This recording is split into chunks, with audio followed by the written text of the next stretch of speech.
I, 15 male, have lived with my current foster parents since I was 9 years old, but I've been in foster care since I was 6.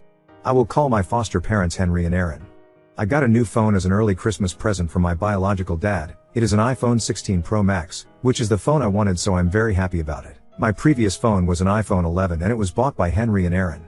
On my old phone, Henry and Aaron had set up loads of parental controls on it, so I couldn't download any apps without them approving it. I couldn't turn off share my location. I couldn't change my passcode. It would lock everything except their contacts at 8 p.m. every night until after school, and they had a time limit on YouTube, so I could only watch it for 30 minutes within the time where my phone was unlocked anyway, and I could only go on websites that they approved off. Like there was a list that I could go on and I couldn't go on anything that they didn't manually add to that list. These all really annoyed me, but whenever I asked for them to be turned off they told me that they bought the phone and so these were the rules. Now I was given my new phone by my dad on Monday and I haven't used it yet because they're telling me that I have to let them put the same restrictions on the new phone as they did my old phone. I said no because that isn't fair. I should be allowed to use my phone as my dad says because he paid for it. I said to them that my dad paid for the phone so it was his choice and that he doesn't want me to have those restrictions on. But now they've changed and said it don't matter who bought the phone, even though that was their whole point before. Now they're saying that because I'm living with them I have to follow their rules, and the rule for having a phone in this house is that they put restrictions on it. I don't think that is fair at all, considering they didn't buy the phone. I don't see how they can do this. Before I got home from school on Monday they took the phone out of the box my dad sent it in and set up all the restrictions, and now I'm trying to figure out a way to take them off. I am thinking about complaining to my social worker because it is not fair that they put these restrictions on my phone even though they didn't pay for it. ETA, I am not going to be on much longer because I'm almost out of my computer time. Thank you everyone for your advice. ETD2, it's 8 p.m. now so I'm off. Thanks everyone for taking the time to talk with me. Commenter, who pays the cell phone bill? Oop, downvoted, there is no phone bill, my dad bought the phone. Edit, I don't know if people aren't understanding me. I have a SIM card that was bought from Tesco. It is a pay-as-you-go SIM, no one has ever added credit to it. There is no monthly bill. Commenter, sorry but you are wrong. You're hurting the people who raised you. If Biodad wanted to be in charge he should have been the one to raise you. But he either couldn't or wouldn't, doesn't really matter. He should at the very least have more respect for your parents who stepped up. Biodad is being manipulative and showing a great deal of immaturity. I know that as a teen you are likely just wanting to side with the person who is offering you what you want. This is a mistake. This is one of those selfish, short-sighted decisions that teens don't see at the time, but regret later. If you respect your parents at all you will respect their authority as your guardians. Oop, downvoted, I'm taking about people telling me I'm wrong saying there is a monthly fee to use my phone. I know there isn't. They're not my parents. I have parents. Commenter, why can't you be with your parents then? Why are you in foster care?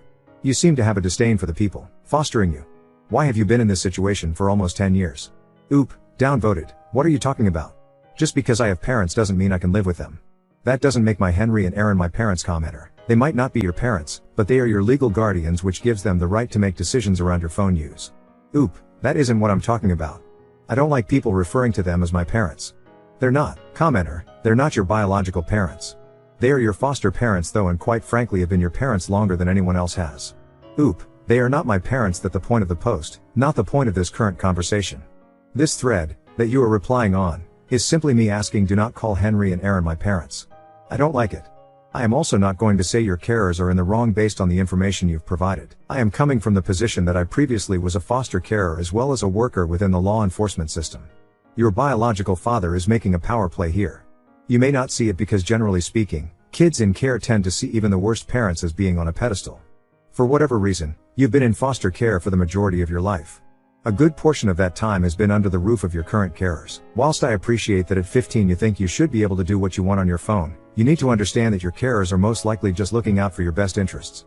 Your biological father, for lack of a better term, is throwing in a grenade. In my opinion he may be doing this for a few reasons. 1. To prove to himself or your caseworker that he is a good parent because deep down he knows he isn't. 2. To drive a wedge between you and your carers in exactly the way it appears to have. 3. Because he cares about you genuinely and thinks that getting you an extravagant gift will somehow make up for you being in care since you were 6 years old. Honestly, it could be a mixture of the above. Regardless though, he should have discussed such a gift with your caseworker and carers, if there is contact between him and them, to make sure it was okay, and so that he could discuss the rules surrounding usage of the phone with you. If you legitimately think that your carers are not doing what is in your best interests, then you should speak to your caseworker.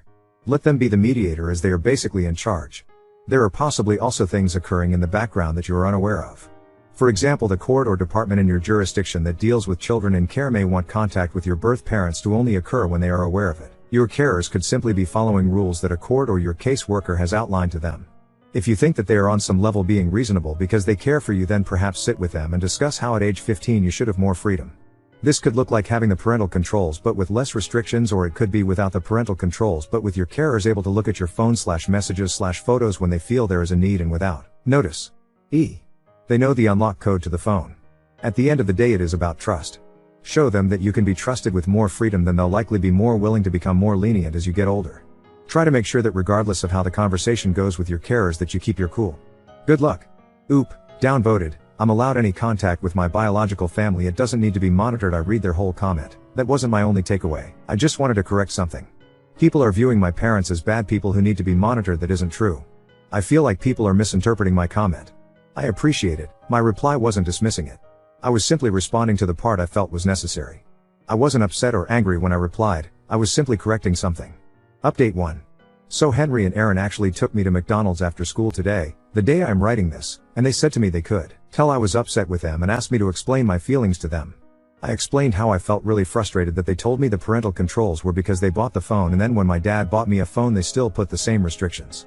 They said they were sorry they gave that impression and that they could have explained it better. They asked which were the restrictions I had the biggest issue with. I said how I can't text/call anyone unless they approve it, how the phone locks at 8 p.m. I can't use it, and that I only have a 30 minutes on YouTube or TikTok, and that I can't have apps like Snapchat, Discord, Instagram, etc. They said okay. They understood why I was upset and frustrated and said they will discuss with my social worker how they can lighten up the rules while still ensuring I am safe. They said they don't want me having a long time on the phone because they don't think it's good for me, but they said in the meantime they will increase the limit to 1 hour freed/TT and that they will increase the bedtime until 9:30 p.m. I think this is a fair compromise. I said they seemed upset that I got a new phone in general, and they said they weren't upset at me but were upset at the situation. I asked what they meant, and they said that it was something between them and my dad and I didn't need to worry about it. But I asked them to carry on and I had to kind of persuade them to tell me. They had actually bought an iPhone 16 Pro Max for Christmas for me and had told my parents and my social worker that they had bought it and were going to give it me for Christmas. But my dad bought one before they could give me theirs and they felt upset that their big present had been ruined. But they said that wasn't my fault and they didn't mean to make me feel like they didn't care about what my dad got me. Honestly, that made me feel upset. I asked my dad why he bought me the phone if he knew that Henry and Aaron already did. He said he didn't want Henry and Aaron to have to give me something so expensive. But I said they had already bought it for me and he knew that. I said that was unfair and that he shouldn't have done that. He called me ungrateful. I asked him how he would have felt if it was the other way around and he left me on read skeptical. I actually feel really upset for Henry and Aaron that my dad did that to them, and I actually feel guilty even though I didn't know they had already bought me one. I'm not sure what to do now. I could give my phone back to my dad and have Henry and Aaron's, but if that's the right thing to do. Henry and Aaron said that it wasn't my fault and that it doesn't mean my dad is a bad person, which I know. But I do feel really angry at him. Commenter, your dad was in the wrong all the way around. What he did was selfish. He wanted your happiness and praise for doing this for you while he knew they had bought the phone for you. He stole the joy of the gift they were going to give you. There is no other way to look at it. Your dad acted very selfishly and it caused you trouble. He doesn't deserve the happiness and thanks you gave him, so you should return his phone and limit contact with him and tell him exactly why. He acted selfishly without regard for anyone else. That was immature for a parent. Update 2. I'm writing this from the school IT suite. I just wanted to share something. Firstly, it makes me really uncomfortable that people were sending me hate messages and sending death wishes to my dad.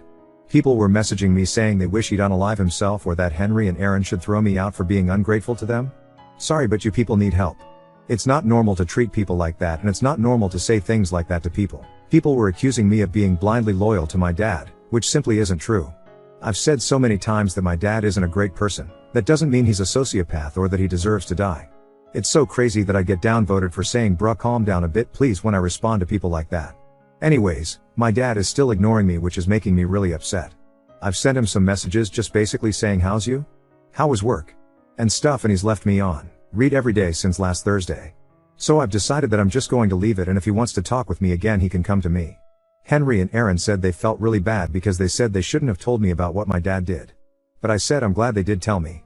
I decided that I would keep the phone my dad gave me and we'd return the phone that Henry and Aaron bought me, and we're going to use the money for a trip to Drayton Manor where we have the fast passes so we don't need to wait in any lines, and we're going to take my little brother also. He doesn't live with me and Henry and Aaron, which is going to be so much fun. I'm really excited for that.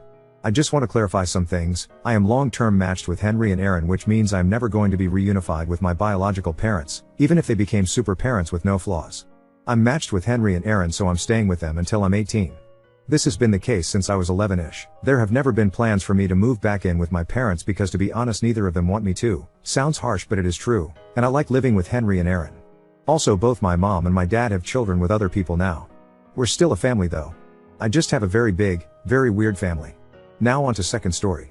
Boyfriend accused me of not being serious about us after I refused his non-refundable Christmas visit to my potentially racist family. I, 19F, am from the United States and currently a second-year university student in the UK. My boyfriend, 23M, is British, recently finished his master's, and is now working. We've been dating for 10 months, and he's my first boyfriend. He's been nothing but understanding, kind, and supportive throughout our relationship. I've met his parents and siblings twice, and both times were wonderful. His mom even told him she thinks I'm the one. In late November, he asked if I'd like to spend Christmas with his family. He said everyone would love to have me there, and I thought it was sweet, but I declined. I've been feeling homesick and wanted to spend Christmas, a holiday that means a lot to me, with my family in South Dakota. When I told him, he seemed aloof for a few days. I went to his flat later to reassure him that I'd love to visit his family another time, but for me, Christmas is a family holiday. I now realize how that could have sounded dismissive. He looked hurt and asked, "Do you still love me?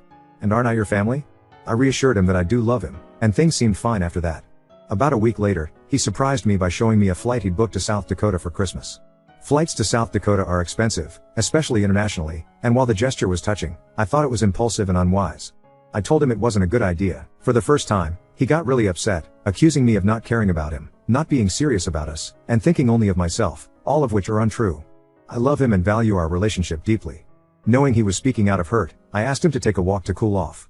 When he returned, I explained that he means everything to me, but I wasn't ready for him to meet my family. To be honest, I'm nervous about how my family would react. I'm white, he's Arab, and my family in rural South Dakota is not exposed to diversity. They've made ignorant, racist comments in the past. While they'd likely be polite to his face, I fear they might say something offensive or jokingly inappropriate. They also assume Arab equals Muslim, even though he's Christian. This ignorance embarrasses me, and I don't want to put him in a situation where he might be hurt. I didn't tell him any of this, though. Instead, I said I felt it was too soon to bring someone home, as in my family, that's often a precursor to engagement, which is true. He asked if he wasn't good enough, and I reassured him that he's perfect. He then mentioned that the tickets were non-refundable. I started crying, apologizing for wasting his money and saying how much I wanted him there, just not right now. He asked me to leave and said he needed space. I flew back home nearly a week ago, and since then, we've only had brief phone conversations. He still texts me "I love you" and "good night," but he's clearly distant and hurt. I don't know if there's anything I can do to fix this or reassure him. So, Ida? Update 1. Yesterday, I decided to call him and try to fix things, since what I did was so wrong. I explained my family's issues with racism, he's Jordanian and I'm white, and how I was wanting to protect him and trying to handle my family's problems before he gets introduced. I acknowledged that I should have told him, and handled it poorly, but would be honest with him from now on. I also told him that I had a conversation with my family about my relationship, and told them any racist behavior from their end would be completely unacceptable. Initially, he was understanding of my situation. He said my family didn't change the way he felt or viewed me, he was glad I was honest, and he apologized for his reactions earlier. After a while, he said that after what happened, we should lay some ground rules for each person in our relationship. I thought it was going to be things like honesty, trust, consideration, etc. Instead, he literally gave me things I must do in order for this relationship to be successful. Firstly, he told me I couldn't make decisions about things without him first. He basically said that relationships require sacrifice and compromise, and with big things such as Christmas, vacations, etc., I would need him to be okay with me doing these things. He said it was childish of me to be in the habit of doing whatever I want. Secondly, he told me I should distance myself from my family. I actually understand his reasoning here, considering how some of them are racist and not great people. I told him it was complicated, because I still love them despite this, which might make me just as bad. Not sure, I can still see where he was coming from. So I told him that if they ever made a racist comment about anyone in front of me, I would try to educate, and if that didn't work, I would distance myself.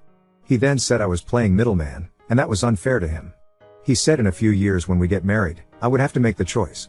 He finally told me he wants my location on at all times, and wants me to go low contact with my male friends, most of which are gay anyways. I told him a lot of these rules seemed over the top, and in the most patronizing tone. He said you've never been in a relationship before and I'm older than you, so you should listen.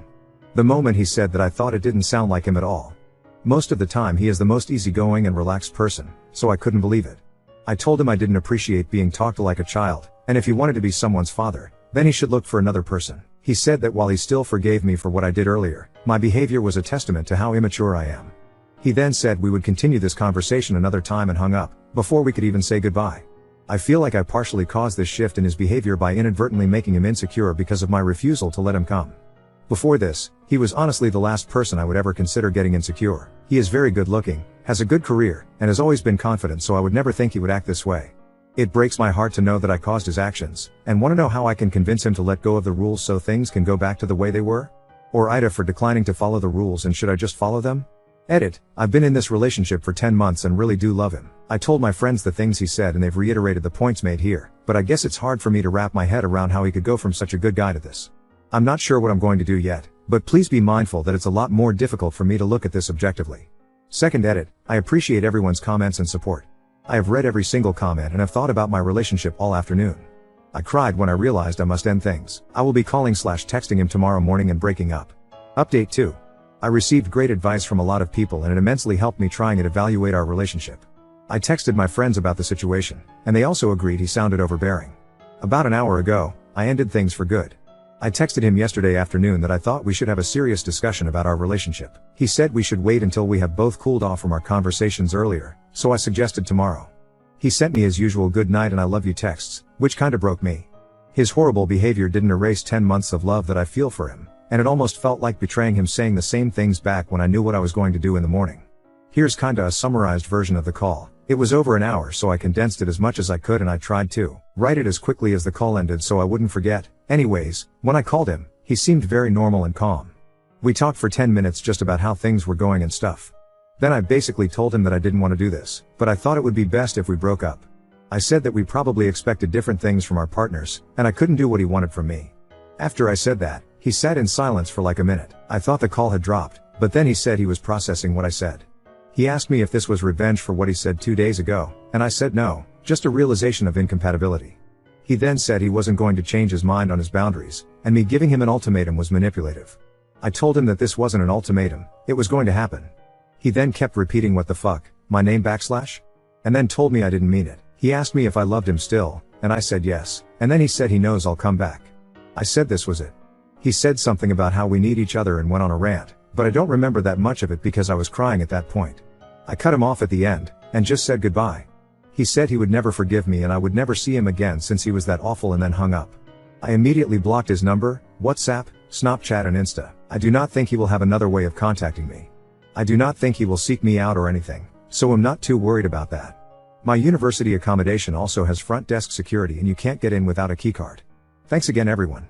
Edit, his mom just texted me saying she was sad things ended the way they did, but she wishes me all the best. Minor update, one of his friends tried adding me on Snapchat for some reason. Don't know if it's him using his friend's account. His friend wants to know what happened, or a coincidence he added me right when this unfolded.